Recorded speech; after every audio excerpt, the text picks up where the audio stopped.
यतिमिरोपशान्तये शान्तपावनमचिन्त्य वैभवं तं नरं वपुषि कुञ्जरं मुखे मन्महे किमपि तुन्दिलं महः शरणं करवाणि शर्मदं ते चरणं वाणि चराचरोपजीव्यं करुणामसृणैः कटाक्षपातैः कुरु माम् अम्ब कृतार्थसार्थवाहम् शारदा शारदाम्भोजवदना वदनाम्बुजे सर्वदा सर्वदास्माकं सन्निधिः सन्निधिं क्रियात् विमलपटी कमलकुटी पुस्तकरुद्राक्षशस्तहस्तपुटी कामाक्षि पक्ष्मलाक्षी कलितविपञ्ची विभासि वैरिञ्ची वागर्थाविव सम्पृक्तौ वागर्थप्रतिपत्तये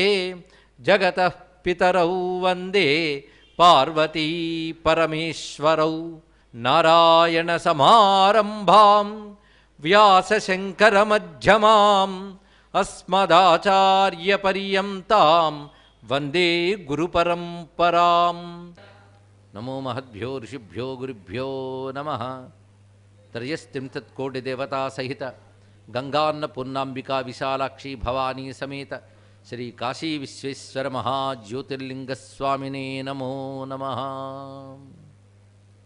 విశ్వేశ్వరమయమైన సభా సదస్సుకు సవినీయ నమస్సులు సమర్పణ చేసుకుంటూ పరమ పావనమైన భక్తుల గాథల్ని సెక్యులర్ రచించిన పెరియ పురాణంలో పేర్కొన్న వాటిని మనం చెప్పుకుంటూ వస్తున్నాం.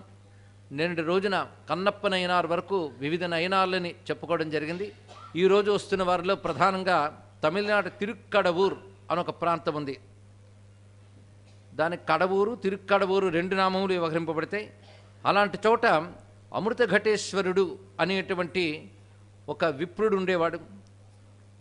ఆయన యొక్క పరంపరలో ఎందరో భక్తులు స్వామిని కొలుచుకున్నటువంటి వారు. అక్కడ కళానాథుడు అనేటువంటి ఒక మహాభాగవతోత్తముడు శివభక్తుడు ఉండేవాడు. ఆయన నిరంతరం శివపూజ క్రమం తప్పకుండా ఆరాధించేవాడు. ఆయనకి పెద్ద కుటుంబం, కానీ కాలం కలిసేరాక ఒకప్పుడు దారిద్ర్యం సంభవించింది. ఈ దారిద్ర్యం సంభవించినప్పుడు ఆయన బాధ కలిగేది ఏంటంటే భగవత్ కైంకర్యానికి తగిన ద్రవ్యములు సమకూర్చలేకపోతున్నానే అని బాధపడేవాడు. తమకుందా లేదా అనే కంటే భగవంతునికి లేదే అని బాధ. అంటే ద్రవ్యములు ఎందుకంటే భగవంతునికి సమర్పించడానికి, తర్వాత వాటి ప్రసాదంగా స్వీకరించడం. ఈయనకి భగవద్ ఆరాధనలు అంటే చాలా ప్రీతి. ఒక్కొక్క ఉపచారం పట్ల ఒక్కొక్క ప్రేమ. ఉపచారములు చేసేటప్పుడు స్వామికి వివిధ ద్రవ్యములు సమర్పణలు ఉంటాయి. అవి ధూపం, దీపం, నైవేద్యం ఇత్యాదులు ఎన్నో. ఒక్కొక్కరికి ఒక్కొక్క ఉపచార సమర్పణలో ప్రీతి కలిగి ఉంటారు. పైగా ఉపచారములు దేనికి అంటే జీవుణ్ణి శుద్ధి చేయడానికి. పూజ, కీర్తన, స్తోత్రము, జపము, ధ్యానము ఇవన్నీ కలిపి సంపూర్ణమైన ఆరాధన అవుతుంది. ఏదో ఒకదాని మీద ఉన్న ప్రీతి కలిగి ఉండవచ్చు, కానీ ఒకటి సరిపోదు, అన్నీ కావాలి. అందుకే శంకరులు త్వత్పాదాంబుజమర్చయామి పరమం త్వాం చింతయామ్యన్వహం త్వామీశం శరణం వ్రజామి వచసా త్వమేవ యాచే విభో అని చెప్పారు. ఇందులో త్రికరణములు ఎలా వినియోగింపబడాలో చెప్తున్నారు. త్వత్పాదాంబుజం అర్చయామి, పూజ చేస్తున్నాను అన్నారు. అదేవిధంగా నిన్ను యాచిస్తున్నాను, నిన్ను చింతన చేస్తున్నాను, మూడు చెప్పారు. యాచించుట అంటే అడుగుట, అది స్తోత్రం అనే మాటలో చెప్తే వాక్కు, అర్చించడం శరీరం, అలాగే చింతన చేయడం మనస్సు. త్రికరణాలు వినియోగింపబడాలి పూజలో. దీనికి కారణం ఏంటంటే మనం అనుభవిస్తున్న కర్మలన్నీ త్రికరణాలతో చేసుకున్న పాపపుణ్యాల ఫలితంగానే వస్తున్నాయి. ఇప్పుడు మళ్ళీ వీటి అనుభవించేది త్రికరణాలతోనే, ఒకప్పుడు చేసింది త్రికరణాలే. కనుక త్రికరణాలు శుద్ధి కావాలి ముందు. త్రికరణాలు శుద్ధి అయితేనే భక్తో జ్ఞానమో వెలగబడతాం. అందుకు త్రికరణ శుద్ధికి పూజాధికాలు, క్షేత్ర పర్యటనలు ఇవన్నీ చేయడం వల్ల శరీరం ముందు శుద్ధి అవుతుంది. చింతన, స్మరణ, ధ్యానం వల్ల అంతఃకరణ శుద్ధి అవుతుంది. జపము, స్తోత్రము, సంకీర్తనం వల్ల వాక్శుద్ధి ఏర్పడుతుంది. మూడు అయితేనే పరిపూర్ణంగా భగవద్ అనుగ్రహాన్ని మనం పొందగలం. అందుకే మహాత్ములు మూడిటి యందు ప్రేమ ఉంటుంది. మహానుభావులు, గొప్ప గొప్ప యోగులు కూడా భక్తిలో వివిధ విధానాలు చెప్తూ నారదుల వారు చెప్తారు. పూజాదిష్వత్య అనురాగ గర్గ అన్నారు. పూజాదులు యందు అనురాగమే భక్తి అని ఒక ఆయన చెప్తాడు. ఇంకొక ఆయన కథాదిషు అనురాగ, కథల యందు అనురాగము భక్తి అంటారు.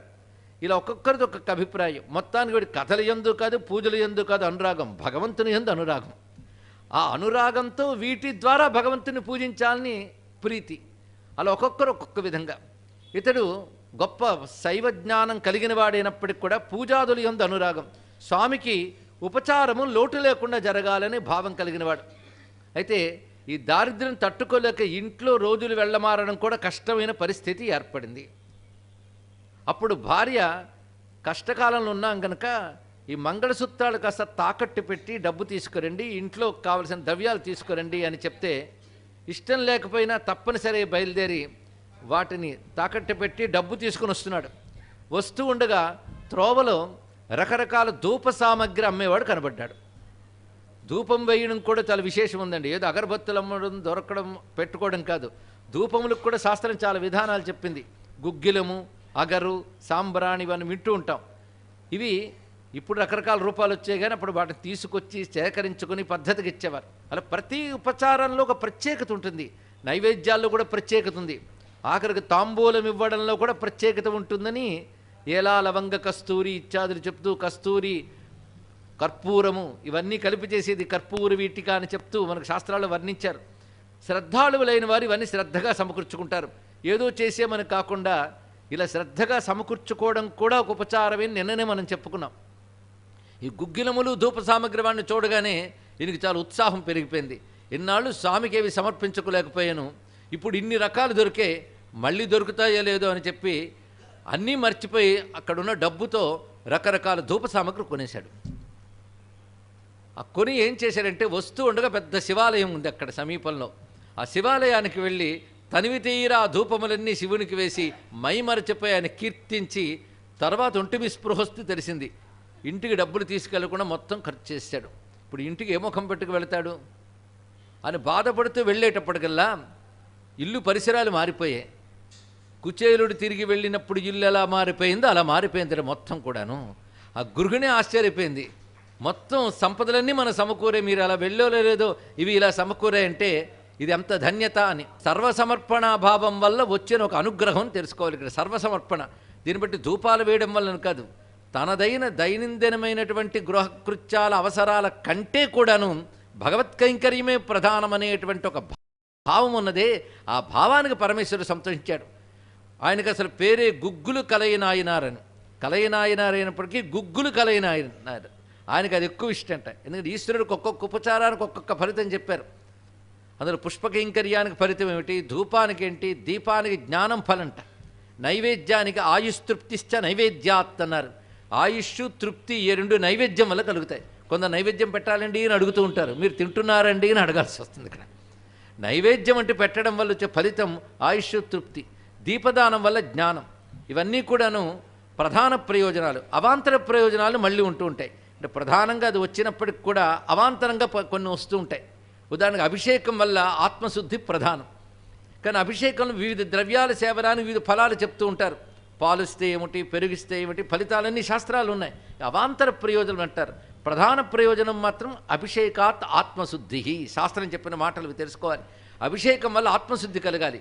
ఇక్కడ ఆత్మశుద్ధి అంటే చిత్తశుద్ధి అని అర్థం. ఇక్కడ ఆత్మనగా జీవాత్మ పరమాత్మను కాదు, చిత్తశుద్ధే అభిషేకం యొక్క ప్రయోజనం. అది తెలిసి అభిషేకం చేసిన వాడికి తొందరగానే వస్తుంది. అదేవిధంగా ధూపాత్ ఐశ్వర్యం అని చెప్పారు. ధూపం వల్ల ఐశ్వర్య ప్రాప్తి అని. అలా ఒక్కొక్కదానికి ఒక ఫలితం ఉంది.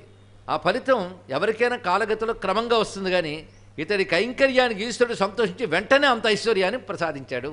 అంటే శాస్త్రం చెప్పిన వాక్యం సత్యమని అటువంటి చిత్తశుద్ధి కలిగిన భక్తుల విషయంలో సద్యఫలంగా వస్తుంది. అది ఎప్పుడైతే ఈ విధంగా లభించిందో చాలా సంతోషించాడైనా. ఎందుకంటే ఇంట్లో ఇంకా అవసరాల కోసం పోరుండదు, తాను చక్కగా ఈశ్వర కైంకర్యం చేసుకోవచ్చు. ఇలా ఉన్నటువంటి భక్తుడికి మరొక అద్భుతమైన భక్తిభావ ప్రకటనకు అవకాశం ఏర్పడింది. సరిగ్గా కొంత దూరంలో తిరుప్పనందాల్ అనే క్షేత్రం ఉంది. దానికి తాళమూల నగరం అని సంస్కృతంలో పేరు.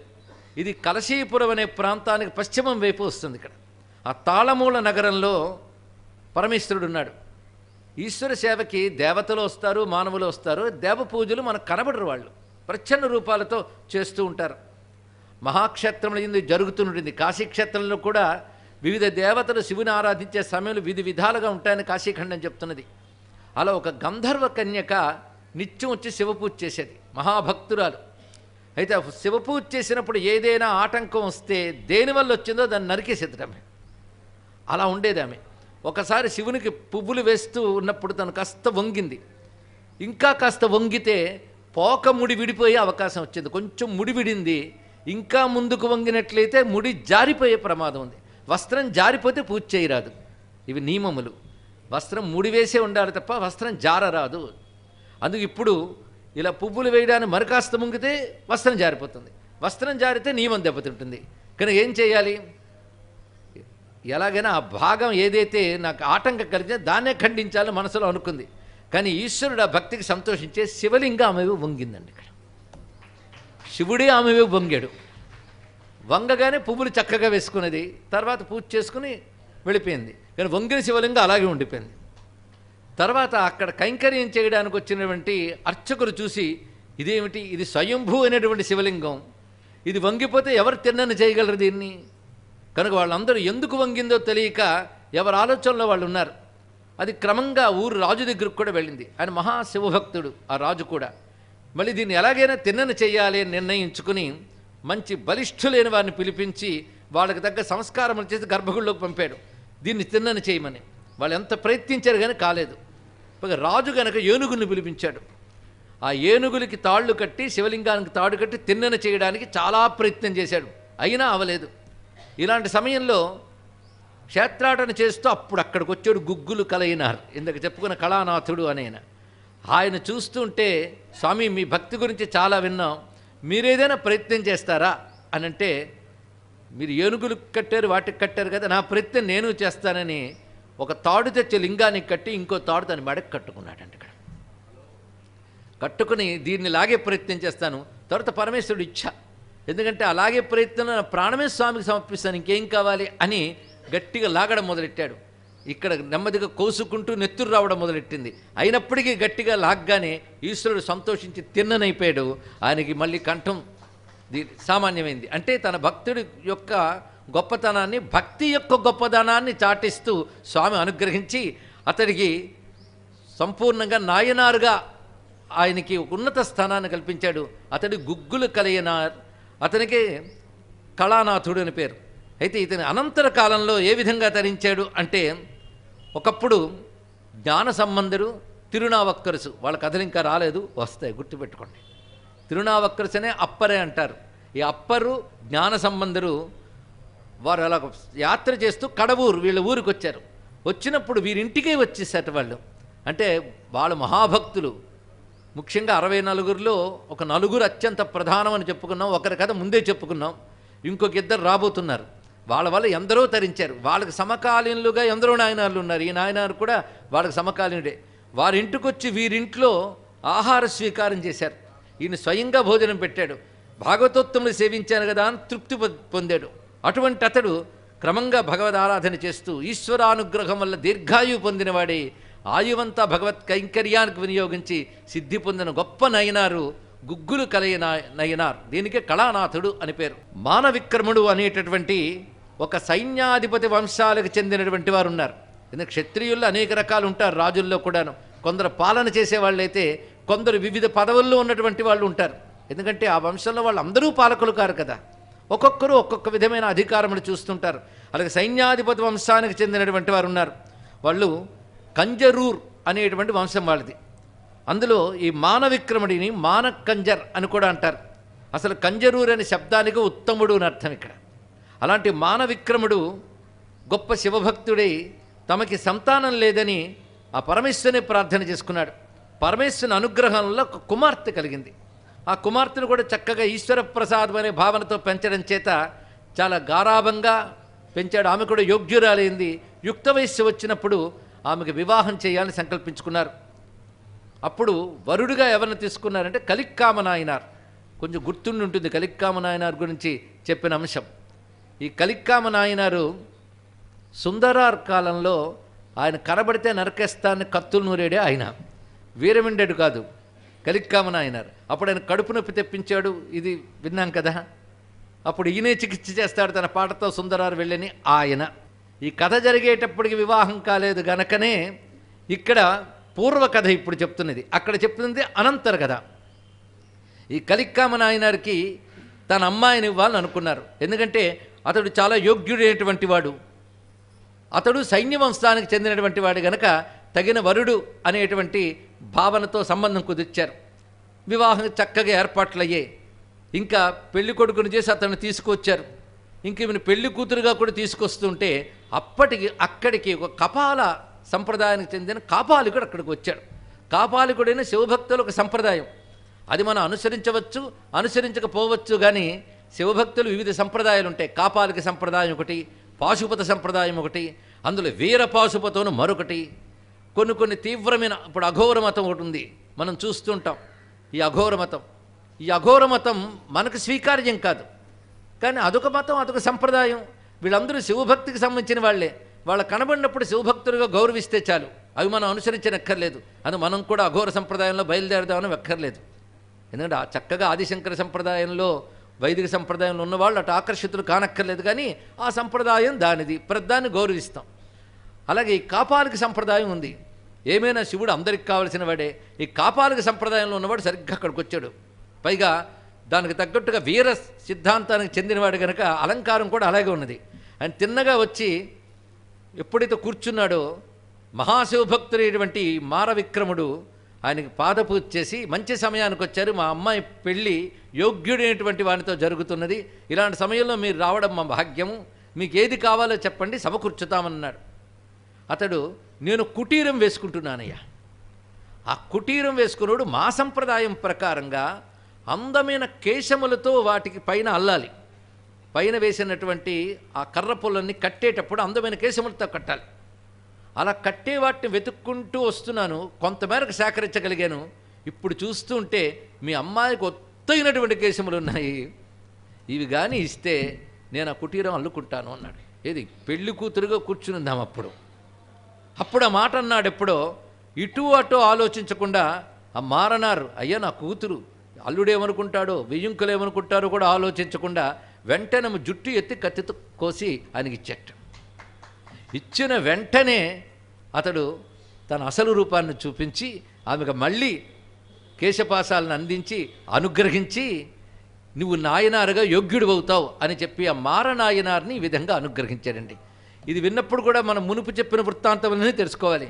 అతను శివభక్తుడిగా భావించి ఈమె శివప్రసాదము అని భావించిన వాడి శివభక్తుడి యాజ్ఞ శివుని యాజ్ఞ అని భావించడం చేతి పని చేయగానే పరమేశ్వరుడు అతడికి తన అనే అభిమానం లేని భక్తిని చేశాడు. తన కూతురు ఇప్పుడు పెళ్ళవుతోందని లోక విచక్షణ ఏమీ లేకుండా ఈశ్వరార్పణ బుద్ధి చేత చేసినందుకు గాను ఈశ్వరుడు తిరిగి ఆ కుమార్తెకు సంపూర్ణమైన కేశములు ఇవ్వడమే కాకుండా అనుగ్రహం చేశాడు. ఈయన్ని మనం మారనాయనార్ అని చెప్తున్నాం. మరొక నాయనార్ గురించి పెడుతున్నాం. ఇతడు కర్షకుల వంశానికి చెందినవాడు. అందుకే సంస్కృతంలో గాంగేయ వంశ హాలిక అన్నారు. ఇక్కడ గాంగేయ వంశం అంటే గంగని నమ్ముకుని ఉండేటువంటి వాళ్ళు గాంగేయులు, అనగా నీటి ఆధారంగా జీవించే వాళ్ళంటే కర్షకులు మొదలైన వారందరూ, జాలరులు, వీళ్ళందరూ చెప్పబడతారు. మొత్తానికి ఇతడు గొప్ప సంపన్నుడు కూడా. దీని మూలంలో ఈయన పేరు శంకులాదాయుడు అని చెప్పారు. ఈయన అరివాట్ట నాయనార్ అని కూడా ఉంటారు. ఈ శంకులాదాయుడు గొప్ప సంపన్న గృహస్థుడి, ఎల్లవేళలా భక్తితో కొలుచుకుంటూ ఉంటాడు ఈశ్వరుణ్ణి. ఇంకొక నియమం ఏమి పెట్టుకున్నా అంటే ఈశ్వరుడికి చక్కని పదార్థాలు నైవేద్యం పెట్టాలి. ఒక్కొక్కరిది ఒక్కొక్క పద్ధతి. ముందు చెప్పున ఆయన ధూప సామగ్రి, గుగ్గిల నాయనారు, ఆయన గుగ్గిల కలయ నాయనారు. ఈయనకేంటంటే నైవేద్యం. ఇలా ఉపచారానికి ఒక భక్తుడు దొరుకుతాడేమో చూద్దాం. ఎందుకంటే ఒక్కొక్క చోట ఒక్కొక్క ఉపచారం ప్రసిద్ధండి. మీరు ఉత్తరాపథంలో మొత్తం వెతకండి, వాళ్ళు పూజలు మాని చేస్తారు, కానీ హారతలు అంటే వాళ్ళకి చాలా ముఖ్యం. హారత అనగానే ఎక్కడ లేని జనం వచ్చేస్తారు. అప్పుడే వాద్యాలు, అది ఒక్కటి చాలు ఉపచారం అన్నట్టుగా వాళ్ళు ప్రవర్తిస్తారు. కానీ అదొక్కటే చేయరు, మిగిలినవి చేస్తారు. కానీ పూజలో మాత్రం ఆ ఒక్క పేరే రాస్తారు. అది ఇక్కడ సంప్రదాయం. అంటే ప్రాధాన్యం ఆ ఉపచారానికి. అలాగే నైవేద్య ప్రాధాన్యం. కొన్ని చోట్ల చప్పన్న భోగం నైవేద్యం చేస్తారు.